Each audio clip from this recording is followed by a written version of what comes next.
मित्रों नमः संस्कृताय। मैं राहुल STD 91 पर आप सभी लोगों का स्वागत करता हूं। जैसा कि मित्रों 26 प्रैक्टिस सेट्स हो चुका है, आज 27वां प्रैक्टिस सेट्स है। आप लोगों को दिखा दूं, प्रैक्टिस लिख दिया गया है, यहाँ सेट्स लिखा गया, उसके बाद देख लीजिए 27 लिखा गया है कि नहीं। तो आज हम लोगों 27 प्रैक्टिस सेट्स हैं लगातार कर चुके हैं। यह 1200 प्रश्नों का सार संग्रह है जो यूपी टीजीटी के लिए अनिवार्य रूप से है मित्रों, और पीजीटी के लिए भी अनिवार्य रूप से है। जिस भाई बहन को यह चैनल अच्छा लगेगा, 1200 प्रश्नों का सार संग्रह है, वह भाई बहन इस पर बना रहेगा जब तक कि परीक्षा ना हो जाए। यहाँ देखेंगे पहला क्वेश्चन क्या कह रहा है। स्वर संधि का उदाहरण है। यहाँ कहा जा रहा है रामो वदति, यहाँ कहा जा रहा है नमस्ते, यहाँ कहा जा रहा है साधुक्तम, यहाँ कहा जा रहा है सच्चित। अर्थात ये देखेंगे, ये रामो वदति जो कह दिया गया ये विसर्ग संधि है, नमस्ते जो कह दिया विसर्ग संधि है, सच्चित जो कह दिया गया ये व्यंजन संधि है, और साधुक्तम बच रहा है सी, तो आपका क्या हो जाता है, सी सही हो जाता है। यहाँ दीर्घ स्वर संधि है मित्रों, साधु प्लस उक्तम बराबर साधुक्तम। ठीक है मित्रों, आगे बढ़ें। यहाँ देखें काले खलु समारंभाधाः रम, यहाँ देखेंगे यहाँ क्या कहा जा रहा है मित्रों, यहाँ पहले देख लीजिए आप लोग। कहा काले खलु समारंभधाः फलम बहनन्ति नीतयाः, सूक्ति है। ये कहाँ की सूक्ति है, तो ये रघुवंशम महाकाव्य की सूक्ति है, जो आपके कालिदास ने 7 कृतियों में से रघुवंशम महाकाव्य, दोनों कृतियों में से एक महाकाव्य, कुमार संभवम को नहीं बल्कि रघुवंशम महाकाव्य। ठीक। गंगा में संधि है, गंगा में संधि कौन सा है। आप देखेंगे दीर्घ स्वर संधि है कि परसवर्ण स्वर संधि है कि तोरली संधि है कि चरत्व संधि है। चरत्व में चा आदेश हो जाएगा, तोरली में लाय आदेश हो जाएगा, दीर्घ में दीर्घ आदेश होता है, तो यहाँ पर आपका क्या हो जाता है, परसवर्ण आदेश हो जाएगा। जैसे अंका कह दिया जाए, गंगा है ही, दंडा कह दिया जाए, ठीक है, तो लंबा कह दिया जाए, तो ये सब क्या हो जाते हैं, परसवर्ण आदेश हो जाते हैं। यहाँ देखेंगे संस्कृत में स्पर्श व्यंजनों की संख्या है, स्पर्श व्यंजनों की संख्या 25 है मित्रों। जैसे कादेव मावशानम स्पर्शः, अर्थात का से लेकर माँ तक जितने भी वर्ण आते हैं सबके सब स्पर्श व्यंजन कहलाते हैं। अर्थात एक वर्ग में 5 वर्ण आते हैं तो 5 वर्ग में 25 हो जाते हैं। यहाँ देखेंगे यय प्रत्याहार में कुल कितने वर्ण आते हैं। यय जानते हैं आप लोग, कहाँ चलेंगे, हैब्रड से कपय तक। हैब्रड से कपय तक जब जाते हैं, कपय उसके बाद ससर, उसके बाद हल है, तो चारों वर्ण इसके बाद निकाल दीजिएगा, तो कितने बच हो जाते हैं, 33 होते हैं टोटल। तो 28 4 32 हो जाएंगे, क्यों, 29 4 33, अर्थात आपका क्या हो जाता है, यहाँ 29 सही हो जाता है। यहाँ देखेंगे गुण संधि में किस वर्ण की संज्ञा होती है। गुण में ये सभी होते हैं मित्रों, इसमें 3 ही वर्ण आते हैं, ह्रस्व आ आता है, ओ आता है, और उसके बाद ए आता है।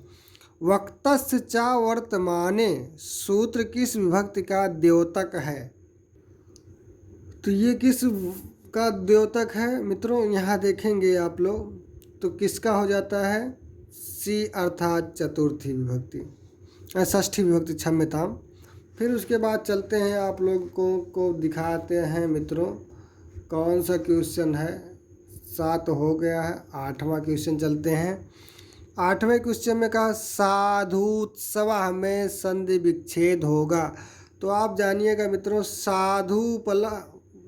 क्षम्यताम, वधूत्सवा भी उसी प्रकार से होता है, साधुत्सवा भी उसी प्रकार से होता है। तो साधुत्सवा जब कहेंगे तो यहाँ हो जाएगा साधु प्लस उत्सवा, उसी प्रकार से वधूत्सवा है, तो यहाँ क्या हो जाएगा, वधू प्लस क्या हो जाएगा, उत्सवा। यहाँ ये सही लिखा था, लेकिन यहाँ पर विसर्ग ना लगाने के कारण ये गलत हो जाता है दूसरा, इसलिए पहला आपका क्या हो जाता है, सही हो जाता है। असिपुत्रम, असिपुत्रम का हिंदी रूप है। असी मतलब क्या होता है, तलवार ना, यहाँ स्याही, चाकू, यहाँ छोटा हथियार, अर्थात तलवार का। यहाँ देखेंगे तलवार का क्या होना चाहिए था, पुत्र, लेकिन ये पुत्र तलवार का नहीं होता बल्कि क्या होता है, चाकू होता है। सर्व का पंचमी एक वचनांत रूप है। पंचमी एक वचनांत जैसे ही रूप कहेंगे। सर्वस्याम जो होता है ये आपका सप्तमी का एक वचनांत है। सर्वेश जो होता है सप्तमी का बहुवचनांत होता है। सर्वे जो होता है ये भी सप्तमी का एक वचनांत। ये स्त्रीलिंग में, ये पुल्लिंग में हो जाता है। तो यहाँ क्या हो जाता है, ये आपका सही हो जाता है। यहाँ देखेंगे रमा शब्द का षष्ठी बहुवचनांत क्या होता है, तो यहाँ होता है रमाह रमाह, ये अर्थात लताह लताह, सीताह सीताह। लेकिन यहाँ देखना है मित्रों क्या पूछा जा रहा है, ये पहले ध्यान दो। ये रमाह रमाह जो कह दिया क्या, ये बिल्कुल गलत है। ये क्या कहा जा रहा है, रमाणाम हो जाएगा मित्रों, क्षम्यताम। यहाँ रमा शब्द का षष्ठी बहुवचनांत रूप क्या होता है, रमाणाम होता है मित्रों। रमाभ्या जो होता है ये चतुर्थी और पंचमी का बहुवचनांत होता है।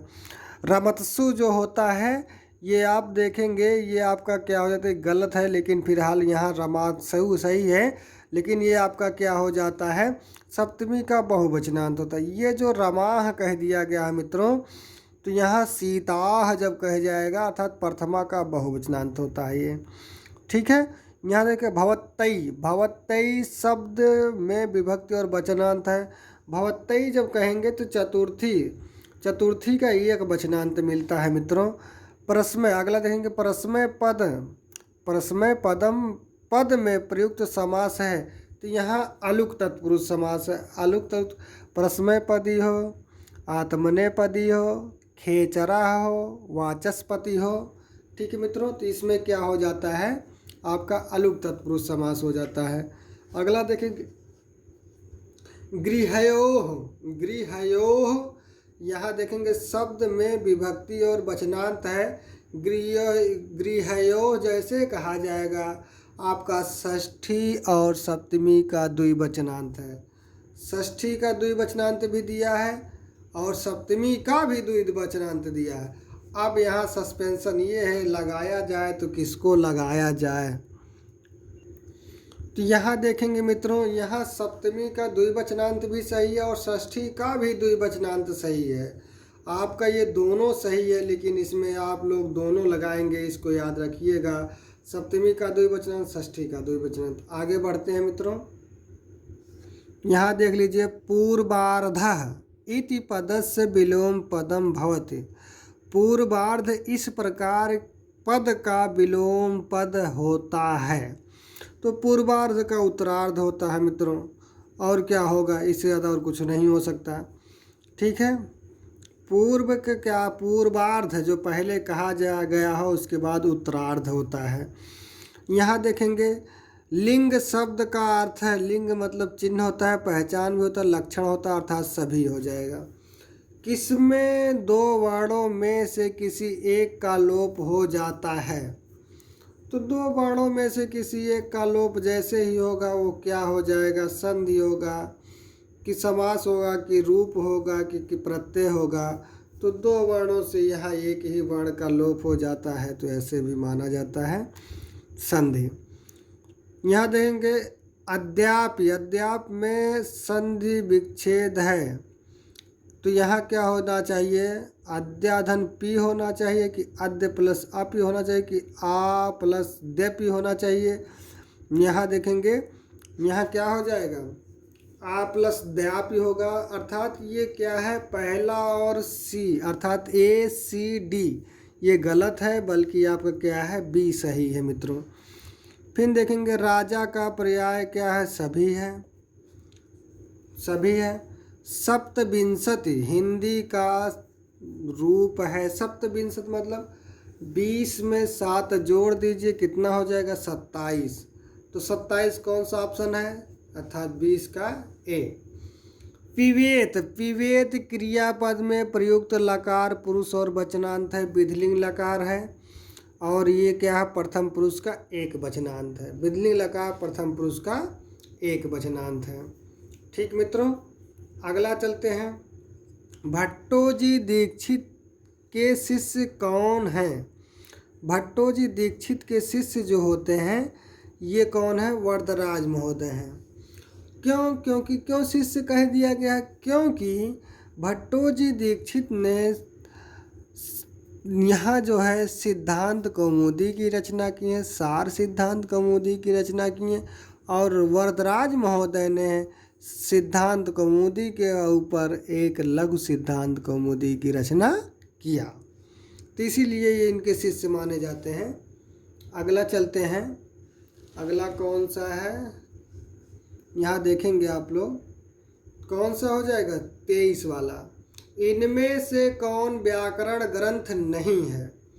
अर्थात महाभाष्य तो बिल्कुल आपका है, सांख्य कारिका, काशिक वृत्ति, रूपमाला।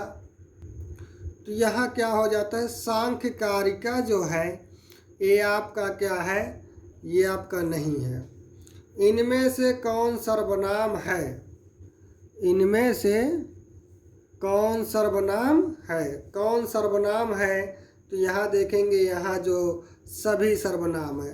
सीतायाः, सीतायाः अर्थात षष्ठी का एक वचनांत और पंचमी का एक वचनांत, ये आपका क्या हो जाता है? सही हो जाता है। यहाँ षष्ठी का बहुवचनांत दे दिया, इसीलिए गलत हो गया मित्रों। पुत्रेण सह आगतः पिता सह साकं सार्धं समम, इस प्रकार से तृतीय विभक्ति का प्रयोग होता है। तृतीय विभक्ति का प्रयोग होता है। अगला देखेंगे। शुद्ध वाक्य है रामा गच्छतः, बिल्कुल गलत है। और कृष्णः पठन्ति, बिल्कुल गलत है। बालकः क्रीडति, एकदम सही है। ते गच्छन्ति यहाँ होना चाहिए। अगला देखेंगे, अर्थात इसमें कौन सा सही हो जाएगा? बालकः क्रीडति। ठीक मित्रों, आगे बढ़ते हैं। अगला देख लीजिए। बुद्ध चरितम किसकी रचना है? तो अश्वघोष की है। 10 कुमार चरितम किसकी रचना है? 10 कुमार चरितम किसकी रचना है मित्रों? यहाँ देखेंगे बाणभट्ट की, सुबंधु का, कि 29 का क्या हो जाता है? 29 का आपका क्या हो जाता है? फिर आगे बताया जा रहा है किसका हो जाएगा? जयदेव की, दंडी का, तो दंडी हो जाता है। काव्यदर्श किसकी है? तो दंडी का है। युधिष्ठिर में कौन सा समास है? युधिष्ठिर में आप जानते हैं युधि प्लस स्थिरः, अर्थात इसमें कौन सा समास हो जाता है? अलुक तत्पुरुष समास हो जाता है। अलुक तत्पुरुष समास में बताया गया, जैसे प्रश्मयपदी, आत्मनेपदी, खेचरा, वाचस्पति ऐसे शब्द आ जाते हैं, तो वहाँ पर अलुक तत्पुरुष समास हो जाता है मित्रों। यहीं पर आपका क्लास समाप्त हो जाता है। प्रैक्टिस सेट से नंबर 27 समाप्त।